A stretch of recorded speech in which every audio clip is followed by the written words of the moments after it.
टँग टँग टँग टँग टँग टँग.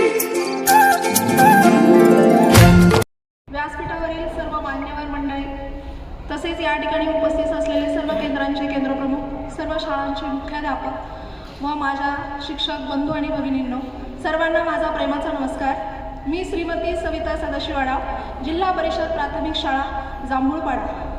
खरं तर टप्पा क्रमांक 1 मध्ये आमच्या शाळेला तालुक्यामध्ये प्रथम क्रमांकाचं बक्षीस मिळालं होतं आणि दुसऱ्या टप्प्यामध्ये देखील आम्ही प्रयत्न फक्त तालुका स्तरापर्यंतच करत होतो, कारण फक्त मनामध्ये एकच विचार होता की आपली शाळा छोटी आहे, ती वरच्या लेवलपर्यंत पोहोचेल की नाही याची आम्हाला शाश्वती नव्हती.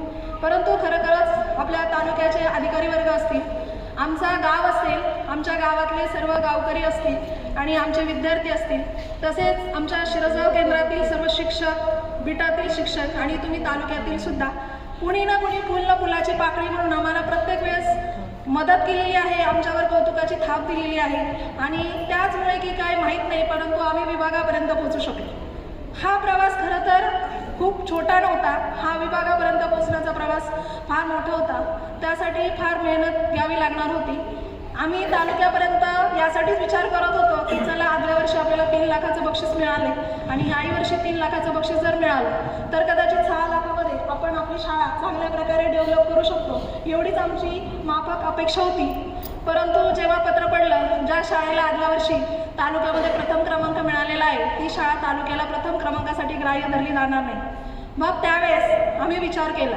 असं दलपतपूरला मला वाटतं सिके संस्थेचं ट्रेनिंग चालू होतं आणि आपले आदरणीय आयर साहेब त्या ठिकाणी आले आणि मी त्यांच्याशी बोलायला बाहेर आले. त्यावेळेस त्यांनी मला सांगितलं, मॅडम यावर्षी आपल्याला तालुक्यात नंबर नाही मिळवायचा, आपल्याला यावर्षी जिल्ह्याला पोचायचे.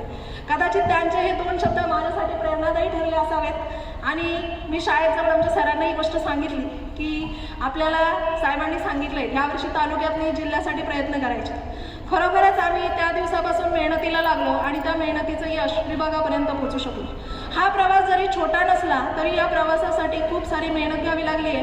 शाळा म्हणजे एका वर्षात उभं राहणारी शाळा नसते.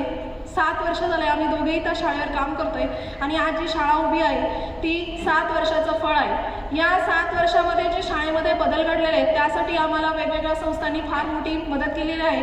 त्यामध्ये सर्वात मोठी मदत म्हणजे दिगंत स्वराज फाउंडेशन, तसेच चिराग फाउंडेशन, आपले प्रयास फाउंडेशन आणि आता सध्या काम करत आहे ते म्हणजे स्वदेश फाउंडेशन.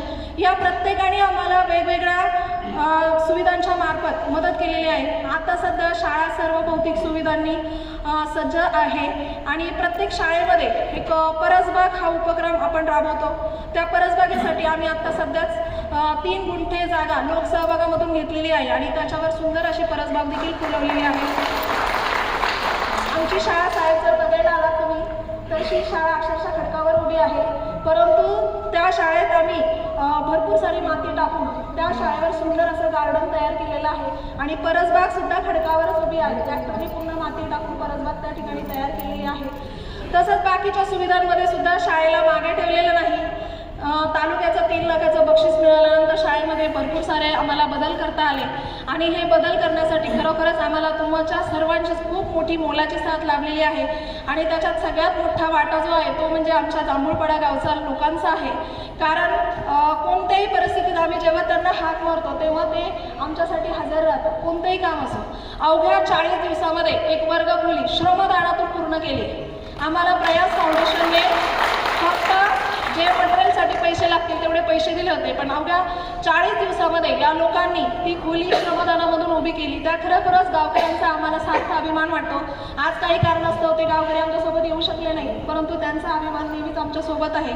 आणि त्याही पुढे जाऊन म्हटलं तर शाळा ही आपलं जे पारितोषिक होतं ते स्वच्छ सुंदर शाळेसाठी होतं आणि स्वच्छ सुंदर शाळा ही फक्त शाळेतल्या विद्यार्थ्यांनी शोभून दिसते आणि त्या मुलांचा खूप मोलाचा वाटा आहे.